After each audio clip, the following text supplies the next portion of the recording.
Republic on party of India Guntur జిల్లా committee సభ్యుల ప్రమాణ స్వీకార మహోత్సవం గుంటూరు నగరంలోని భారతపేటలో గల మదర్ తెరీసా హాల్లో ఘనంగా నిర్వహించడం జరిగింది.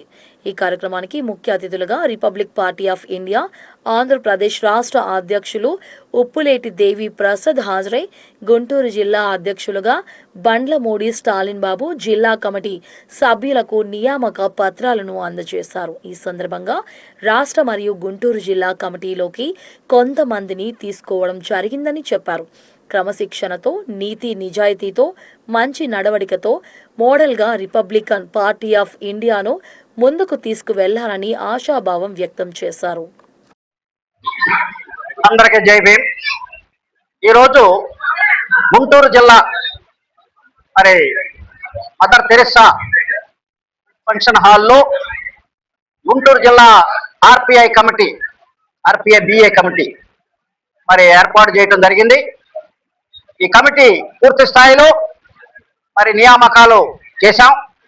గుంటూరు జిల్లా అలాగే రాష్ట్ర కమిటీ కూడా కొంతమంది తీసుకోవడం జరిగింది. సో వీళ్ళందరూ కూడా Republican party of India Bhimrao Ambedkar పార్టీకి సేవ చేస్తామని చెప్పి వాళ్ళు ప్రమాణం చేశారు. వాళ్ళందరూ కూడా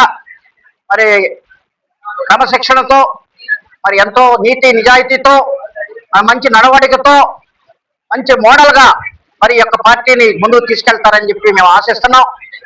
ఈ పార్టీ యొక్క ప్రాధాన్యత ఈ రాష్ట్రంలో ఎంతో ఉంది. ఇప్పుడున్నటువంటి తెలుగుదేశం కూటమి కానీ అలాగే వైసీపీ కానీ దళిత, బహుజన, బలహీన వర్గాల, గిరిజన అలాగే మైనారిటీ ప్రజల యొక్క ఆకాంక్షలు నెరవేర్చడంలో ఇవి పూర్తిగా విఫలమైన వాళ్ళు ఏ రకంగానూ పట్టించుకోవడం లేదు. వాళ్ళ యొక్క విధానం వాళ్ళు ఏదో చేసుకుంటూ వెళ్తున్నారు. రాష్ట్ర ప్రభుత్వం అవినీతిలో కూరుకుపోయి ఉంది. రాష్ట్ర ప్రభుత్వం అభివృద్ధి పేరు మీదుగా అవినీతి చేస్తుంది. ఆ అవినీతి ద్వారా అనేక రకాలైనటువంటి అక్రమాలు చేస్తూ ఎన్నికల్లో గెలవాలని చూస్తుంది. కానీ పేదలు, బలహీన వర్గాలు వీళ్ళందరినీ కూడా వాళ్ళ చిన్న చూపు చూస్తున్నారు. వాళ్ళ మీద దాడులు చేస్తున్నారు. వాళ్ళ మీద అక్రమంగా కేసులు పెడుతున్నారు. ఈ రకమైనటువంటి విధానాలను నేను కొనసాగినట్లయితే ఈ ప్రభుత్వం మనుగడ చాలా కష్టంగా ఉంటుందని చెప్పి సందర్భం తెలియజేస్తున్నాను. అలాగని ప్రతిపక్షం కూడా సరిగా ఏమీ లేదు. ప్రతిపక్షం కూడా వీళ్ళ యొక్క సమస్యలు పట్టించుకునే పరిస్థితులు లేదు. అది ప్రతిపక్ష హోదాకి తగినట్టుగా వ్యవహరించడం లేదు వైసీపీ. కాబట్టి మేమే ప్రతిపక్షం. ఎందుకంటే తెనాలిలో దాడులు జరిగినప్పుడు మేమే వెళ్ళాం. కైకలూరులో దాడులు జరిగినప్పుడు మేమే వెళ్ళాం.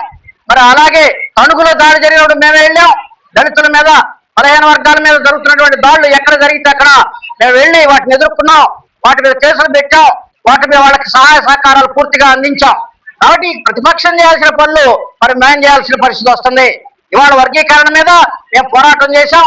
మా పార్టీ వర్గీకరణ వ్యతిరేకిస్తుంది. కాబట్టి మేము పెద్ద మీటింగ్ పెట్టాం. గుంటూరులో నల్లపాడులో లక్షలాది మందితో మీటింగ్ పెట్టాం.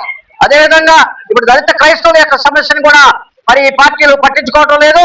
దళిత క్రైస్తవుల రిజర్వేషన్ మీద కూడా మా పార్టీ ఉద్యమిస్తుందని చెప్పి సందర్భంగా తెలియజేస్తున్నాం. అదేవిధంగా రాబోయే స్థానిక సంస్థల ఎన్నికల్లో ఈ పార్టీ పూర్తి స్థాయిలో పోటీకి సిద్ధంగా ఉంది. ఎలక్షన్ కమిషన్ కి ప్రాంతీయ పార్టీ గుర్తింపు కోసం అప్లై చేశాం. అది త్వరలో వస్తుంది. రాగానే ఎన్నికల గుర్తు కూడా వస్తుంది. దాన్ని బట్టి మేము ఎన్నికలకు ముందుకెళ్తున్నాం. కాబట్టి క్యాడర్ను సిద్ధం చేస్తున్నాం, రెడీ చేస్తున్నాం. కాబట్టి స్థానిక సంస్థల ఎన్నికల్లో గట్టి పోటీ ఇవ్వడానికి రిపబ్లికన్ పార్టీ ఆఫ్ ఇండియా ముందుకు అడుగు వేస్తుంది.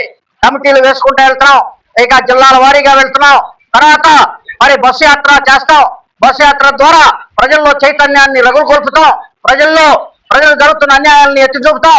ప్రభుత్వం చేసిన తప్పుల్ని ఎండబెడతాం అని చెప్పి ఈ సందర్భంగా తెలియజేస్తూ మేము సమైక్యంగా ఎంతో ఉధృతమైనటువంటి ఉద్యమాలని భవిష్యత్తులో నిర్మిస్తాం అని చెప్పి సందర్భంగా తెలియజేస్తూ అంబేద్కర్ గారు ఏదైతే చెప్పారో political power is the master key అన్నారు ఆయన.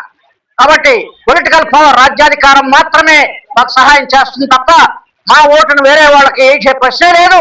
వాళ్ళకి ఇన్ని సంవత్సరాలు చేసిన తప్పుల్ని మేము ఇక చేయదలుచుకోలేదు. కాబట్టి ఈ యొక్క ఆధిపత్య కులాల ఆధీనంలో ఉన్నటువంటి పార్టీలకి ఓట్లు వేయొద్దు. దళిత పార్టీ అంబేద్కర్ గారు స్థాపించిన పార్టీ, అంబేద్కర్ గారు సొంత మనవడు జాతీయ అధ్యక్షుడిగా ఉన్నటువంటి పార్టీకి ఉన్నటువంటి గౌరవం గాని, ఈ పార్టీకి ఉన్నటువంటి కీర్తి గాని ఎవరికి లేదు. ఇది చాలా నిజాయితీతో, నిబద్ధతతో మరి ఎంతో నియంత్రణతో జరుగుతున్నటువంటి పార్టీ. కాబట్టి చాప కింద నీరులో మా పార్టీ అభివృద్ధి చెందుతుంది. మరి దినము దీన్ని ప్రజల్లోకి తీసుకెళ్తున్నాం. కాబట్టి మా అంతా కూడా సహకారం చేస్తున్నారు. మీరు మీడియా కూడా సహకారం చేయాల్సిందిగా విజ్ఞప్తి చేస్తూ, మా యొక్క వార్తలను కూడా మీరు మరి తీసుకుని ప్రజల్లోకి తీసుకెళ్లాల్సిందిగా విజ్ఞప్తి చేస్తూ జై భీమ్. జై భీమ్ మిత్రులారా, జై భీమ్. మరి మీడియా మిత్రుల ముందు నేను చెప్పేది ఏంటంటే, ఉప్పిలేటి జయప్రసాద్ గారి నాయకత్వంలో నన్ను కూడా జిల్లా అధ్యక్షుడిగా ఎన్నుకోవడం జరిగింది. ఎస్సీ ఎస్టీ బీసీ మైనార్టీలకి న్యాయం చేసే విషయంలో ప్రజల ఓటును దుర్వినియోగం కాకుండా బాబాసాహెబ్ అంబేద్కర్ గారు చెప్పినట్టుగా ఆయన బాటలో నడుస్తూ, ఉప్పిలేటి జయప్రసాద్ గారి నాయకత్వంలో నడుస్తూ ఎస్సీ ఎస్టీ బీసీ మైనార్టీలకి కష్టపడి పనిచేస్తానని, నా మీద పెట్టినటువంటి బాధ్యతను ఉప్పిలేటి జయప్రసాద్ గారికి హృదయపూర్వక ధన్యవాదాలు తెలియజేసుకుంటూ, ఎస్సీ ఎస్టీ బీసీ మైనార్టీలకి ఎప్పుడు నిరంతరం పనిచేస్తానని మీకు చెప్తూ, మీడియా మిత్రులు చెప్తూ, ఈ రెండు పార్టీలకి ప్రజల తరఫున గుణపాఠం చెప్తామని, ఇది రిపబ్లికన్ పార్టీ ద్వారా ఇది హెచ్చరిక మాత్రమే చెప్తా ముగిస్తా ఉన్నాను. నేను జిల్లా అధ్యక్షుడిగా ఉన్నాను. బండ్లమూడి స్టాలిన్ బాబు నా పేరు. జై భీమ్. జై భీమ్.